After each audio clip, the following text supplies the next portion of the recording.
Tēnā koutou.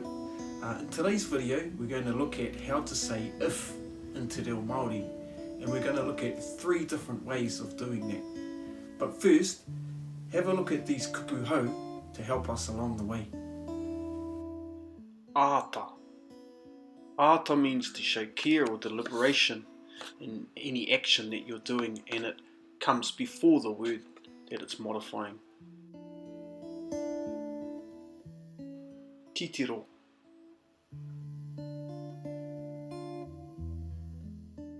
Kite.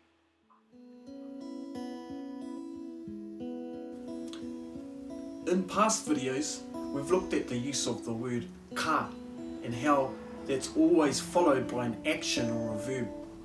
In the following examples, we're going to combine mehemea, mena with ka to talk about if something were to happen.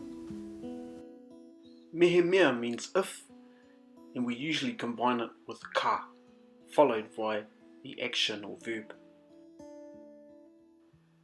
Mehemea ka āta titiro koe, ka kite koe I tētahi tohu.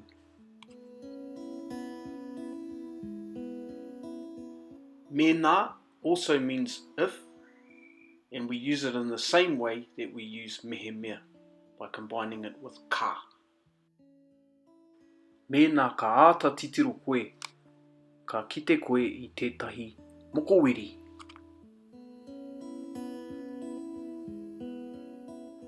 Kite can also be used to say if, when we use it at the start of a phrase or sentence. It does not require the use of the kupu ka.